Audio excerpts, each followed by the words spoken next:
नमस्कार, आपण पाहत आहे भांडा फूड न्यूज. एका दमात भ्रष्टाचारी कोमात.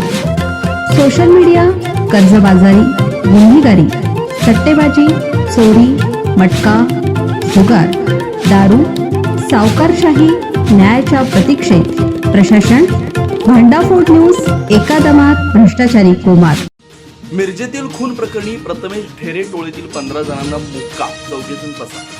मिरजेतील निखिल विलास कलगुटगी यांच्या खुनातील संशयित प्रथमेश ढेरे याच्या टोळीतील 15 जणांना मोक्का लावण्यास विशेष पोलीस महानिरीक्षक सुनील फुलारी यांनी मंजुरी दिली. टोळीतील 11 जण अटकेत असून 14 जण पसार आहेत. टोळी प्रमुख प्रथमेश सुरेश ढेरे वय 25 राहणार ढेरे गल्ली मिरज, सदस्य विशाल बाजीराव शिरोळे राहणार मंगळवार पेठ, सरफराज बाळासाहेब सय्यद वय 22 राहणार ढेरे गल्ली, प्रतीक सचिन समान वय 20 राहणार सिंदीवेस, करण लक्ष्मण बुधनाळे वय 21 राहणार दुर्गानगर मिरज, गणेश उर्फ निहाल तानाजी कलगुटगी वय 27 राहणार मंगळवार पेठ, सूरज चंदू कोरे वय 26 राहणार ढेरे गल्ली ब्राह्मणपुरी, संग्राम राजेश यादव वय 26 राहणार शिवनेरी चौक ब्राह्मणपुरी, सलीम गौस पठाण राहणार गव्हर्नमेंट कॉलनी खतीबनगर, चेतन सुरेश कलगुटगी राहणार वडर गल्ली मिरज, सोहेल उर्फ सुहेल जमीर तांबोळी राहणार खंडबाग, तसेच पसार असलेले मोहम्मद सिराज उर्फ सोहेल अब्बास आगलावणे राहणार पाटील हौद मिरज, अक्षय सदाशिव कांबळे राहणार खतीबनगर, अमन समीर मुल्ला राहणार ब्राह्मणपुरी ढेरे गल्ली, दीप अश्विन देवडा राहणार शनिवार पेठ यांना मोक्का लावण्यात आला.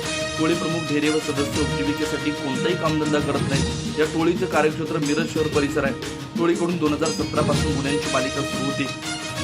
टोळीनं वर्चस्व टिकवण्यासाठी तसेच आर्थिक फायद्यासाठी इतर लाभ मिळवण्यासाठी खुनाचा प्रयत्न, बेकायदा जमवणं, खंडणीसाठी अपहरण करणं, दरोडा, गंभीर दुखापत करणं, विनयभंग, विना परवाना शस्त्र बाळगणं, हत्यार घेऊन नागरिकांमध्ये दहशत माजवणं असे गंभीर स्वरूपाचे गुन्हे केले.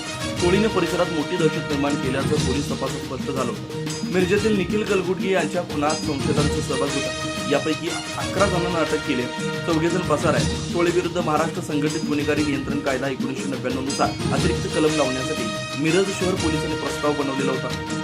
अप्पर अधीक्षक कल्पना बारोकर यांच्याकडून अभिप्राय घेऊन उपअधीक्षक प्रणील गिल्डा यांनी पोलीस अधीक्षक संदीप घुगे यांना प्रस्ताव सादर केला. अधीक्षक घुगे यांनी विशेष पोलीस महानिरीक्षक सुनील फुलारी यांना तो मंजुरीसाठी पाठवला. फुलारी यांनी या प्रस्तावास मंजुरी दिली. या गुन्ह्याचा पुढील तपास विटा उपविभागाचे उपअधीक्षक विपुल पाटील यांच्याकडे वर्ग केले. महापालिका निवडणूक आणि आगामी निवडणुका शांततेत पार पाडण्यासाठी गुन्हेगारीला आळा घालून त्यांचा कणा मोडण्यासाठी विशेष महानिरीक्षक फुलारी यांनी मोक्का लावण्यास मंजुरी दिली. यापुढेही संघटित गुन्हे करणाऱ्या टोळ्यांवर नजर ठेवली जाणार असल्याचा इशारा आहे.